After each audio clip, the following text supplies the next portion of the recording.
Hey guys, welcome to today's video. It's time for another massive failure products that I just don't like for me.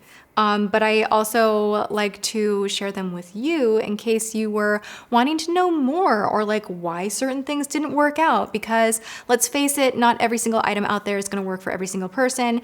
And I am very picky. Let's get that out of the way. We all know that. You come here to see swatches and hear from me, hopefully, you know, all the detail about makeup, because Lord knows I try so much of it and I do heavily in my mind with everything that I'm trying always. I pro and con the crap out of it all. So I have a bin right in front of me. We're doing this. When it loads up, it's time to sit down and talk about the things that just did not work. So let's dive right in head first with a few shadow items. You guys know I really love a good shadow, and that doesn't necessarily mean that it has to be super crazy expensive. Recently, I have fallen in love with NYX shadows. Their palettes have been fantastic. e.l.f. makes some incredible eyeshadows. J.Cat normally makes great eyeshadows. I'm so sorry that this did not work out for me. I feel somehow a little bit upset and oddly emotional about it, because J.Cat has been one of those brands that I really lean on for great quality, but also like that super good price tag. Like everything's like not very expensive. But this right here, looking at it, it's kind of ugly. I just said that. J.Cat makes incredible cream shadows. They have some beautiful liners. They have gorgeous powders. You know, that Aqua powder that I tried? Oh my gosh, I wore that like over and over and over, and I still keep that on hand and use that all of the time. So a lot of their products I really love so much. This palette, oh my God. Oh my God, my soul just left my body. Woo! I think my brain cells just died. It smells so intense. That cannot be good for you. It's not fragrance. It's something like it does not smell right to me, and it gives me a headache.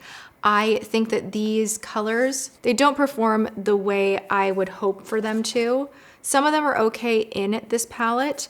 Some of them are really not okay. Like even the metallics, which normally would swatch super great, just kind of have that muddy, not vibrant type of a thing going on with them. What can I show you guys that's like great? I feel like I still need to play with this one on camera for you guys. This is not a brand that I know a lot about. It is called the Diva palette from, I think it's Eden's Eye. And these right here, the metallics that are in here swatch the way that I would want a metallic to swatch. So they're very shiny. They are, do you see that? Like it's picking up the light right there. It's very vibrant and has a lot of interesting things going on in it. I keep probably like 10 palettes right on my desk at all times. This is one of them, and I've shown this so many times that I kind of feel like, let's just beat a dead horse. But I just want to show you guys what I think is a good quality metallic, right? So that is much more intense than, you know, these right here. Also, I'm going to show you something that is super high end.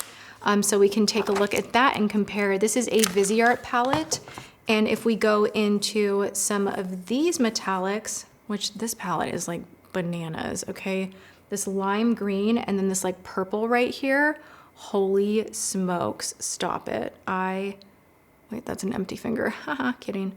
I love those. So I look for intensity. When I am putting on my shadow on top of a matte crease or a matte base, or I'm like building up color, I don't want it to be kind of there. I want it to be there. And I think that's because my approach with makeup is very much 0 or 100, and there really is no in between. I'll sit down and I'll be like, I'm gonna do a cute natural look today. And then like my hands get in the glitter and I put on a, you know, pair of falsies, and there's just no in between. So if you're someone that likes that more natural satin finish, then maybe you could get away with using a palette like this. But for me, there was blendability issues, there were patchiness issues, and the metallics just weren't as smooth as I would have hoped. Now their baked eyeshadows and their cream eyeshadows from JCat are killer, but these new palettes, they're just, oh God, and this one's broken. They're just, no, these are a hard pass. I don't like them at all. I just wanted to give you guys comparisons because I think it's important for me to break down what I look for and why things don't work out for me, you know? So moving on to another eyeshadow palette.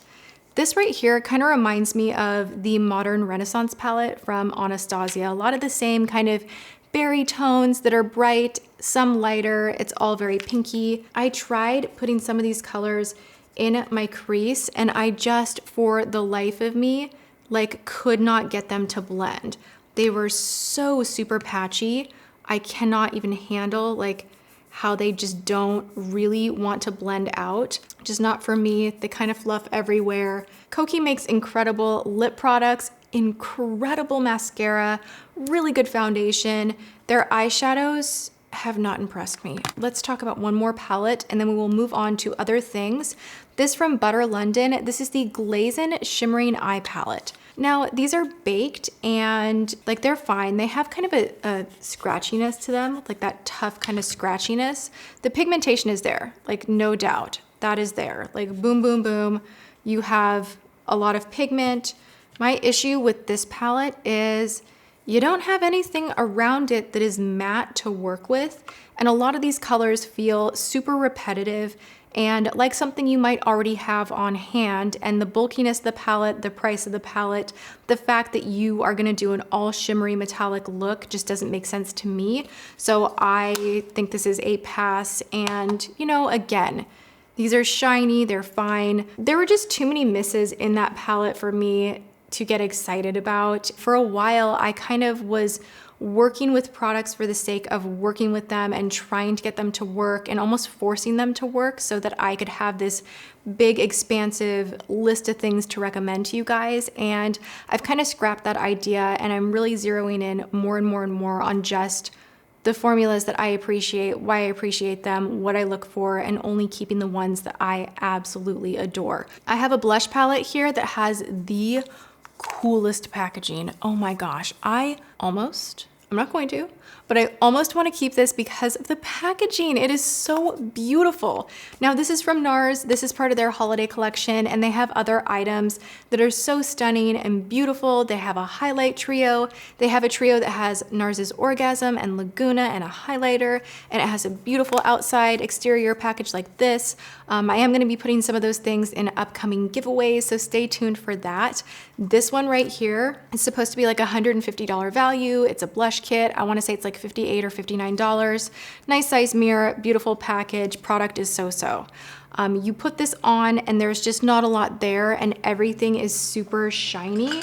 I thought it would translate better than it did. So for me, when I was doing a tutorial and I was like using this, I was doing a Sephora try on. Ugh, see, I just ruined my whole look. It just grabs really funny and it's so shiny that it adds a weird reflection thing to your skin that I don't personally love. I like to have like that strong, bold highlight right in here where I want light to kind of pull.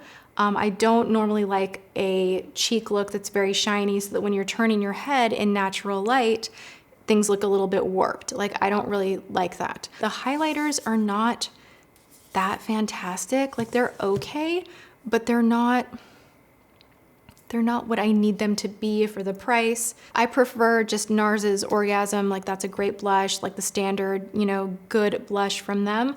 But this one just did not impress me. I used it a couple of times. The Sephora try-on video that I was mentioning, I actually was recording on a card that got corrupted, which was super not fun for me. But yeah, I had tried that in action and it just did not go well. Okay, moving on.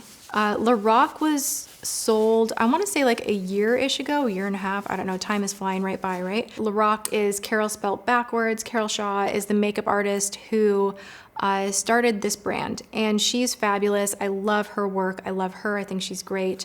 And I want to say, and this is not confirmed, I don't know for 100% sure, but it feels like the formula on the highlighters changed. And this is Daylight, which used to be like my absolute diehard #1 favorite highlighter. I think I shared with you guys way back when a story where I wouldn't tell anybody what my highlighter was because I wanted to keep something secret and sacred for me. Like I wanted to have one makeup find that I wasn't sharing with the whole world, because I just got to a point where I was such an open book about my techniques, my tips, my tricks, and I felt like I laid everything out. And I didn't have anything just like my hidden gem kind of a thing, which is weird that I would feel that way, I know, but I felt that way. And I shared this with a couple of friends who were just like very insistent, like, what are you wearing? Like, what is that? Like, it looks so beautiful.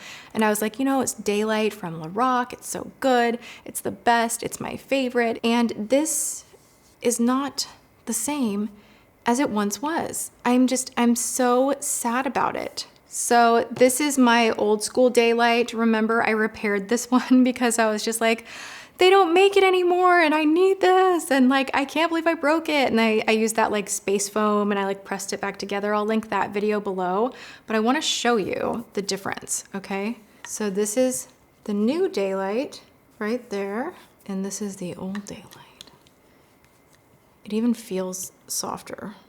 So you can see that the intensity on the old one is just so much better. And Little Miss Picky notices a difference.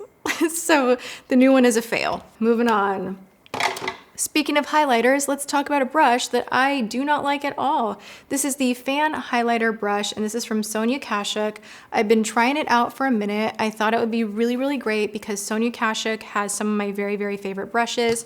This has been with me, I want to say, for like 5 years. This is a blush brush that sadly they don't make anymore. So I've been exploring more of the Sonia Kashuk brushes at Target because they took away the makeup and they brought just like more of an expansive brush line, and a lot of them are really, really great.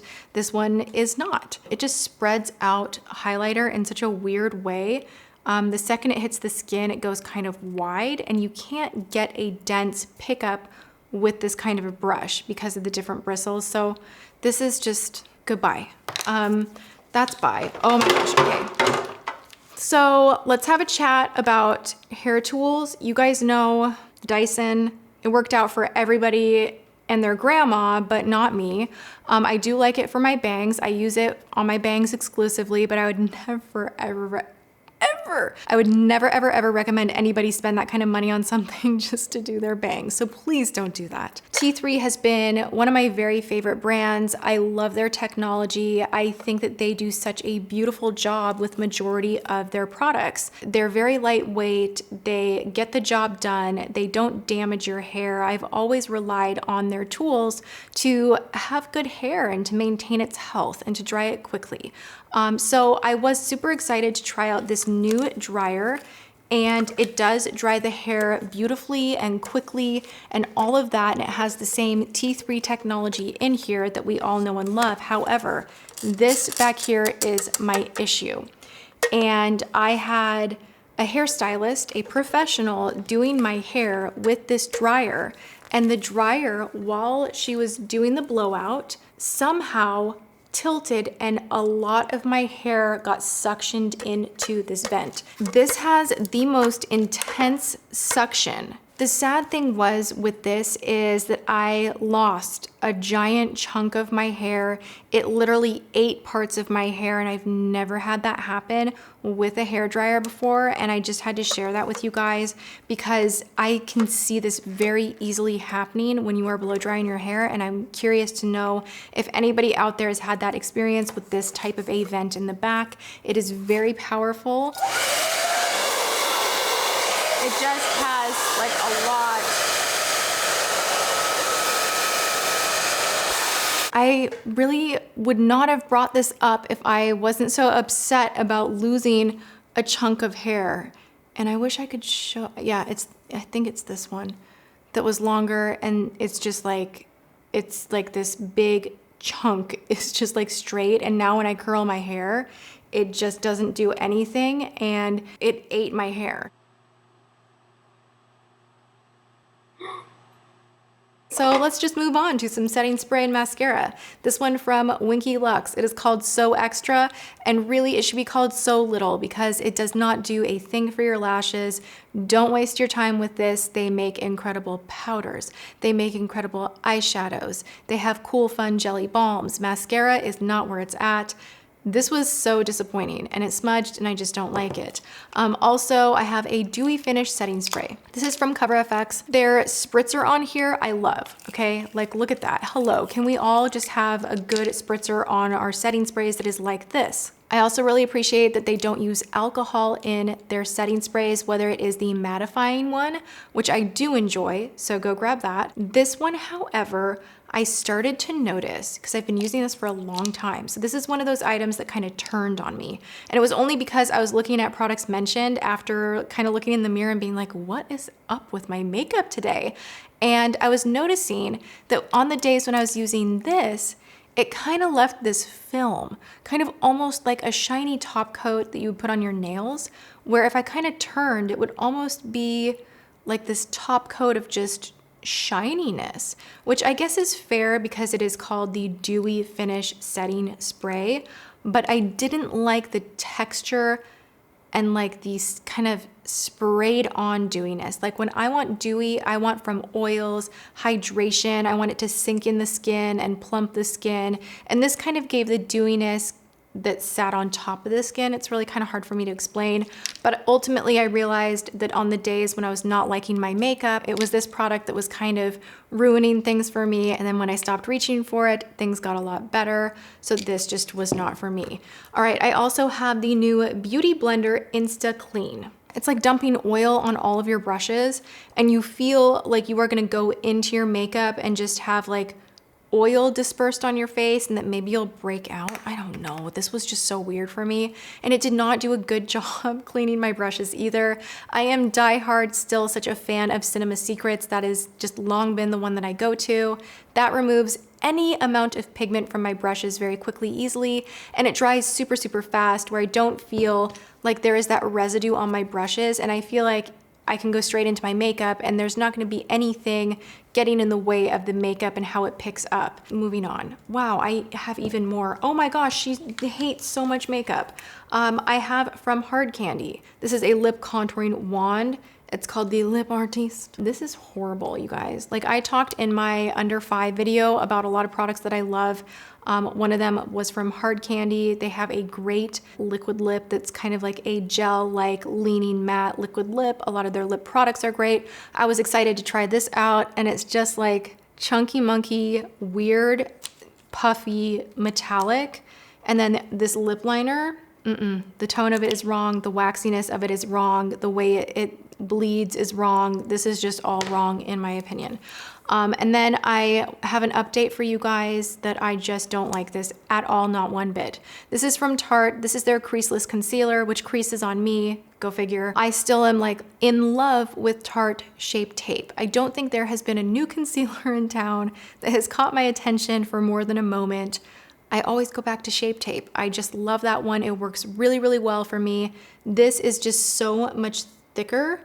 It's literally like just spackle and it's very, very shiny and moisturizing. Some people will enjoy that. For me, I just like the consistency of Shape Tape. It is not anywhere near, can you see how one is very reflective and shiny? This has more of a natural dry down. This has more of a dewy, illuminating dry down and it's thicker, and on me this one creases, this one does not. I rambled way too long about everything, but when I start talking about these products that I don't like, I kind of can't help myself. So if you want to see more videos like this, then please go ahead and hit that thumbs up button. Also, make sure you are subscribed because I guarantee you I will have more crappy products that I want to talk about again in the future, and I'm sure you won't want to miss it. Also, make sure before you leave that you hit that notification bell so that you are notified of my upcoming crappy products videos, because those seem to be your guys' favorites. So it's so funny. On one hand, people are like, how dare you be negative? And on the other hand, it's like, I look at the views. You guys are voting with your views. So if you don't want to see something on my channel, don't watch it. If you want to see more of something, watch it, leave a comment, share it, thumbs up it, let me know, and that kind of tells me what you are all into. All right, I love you guys so much. Be subscribed, ring that bell, and I will see you all in my next video. Mwah.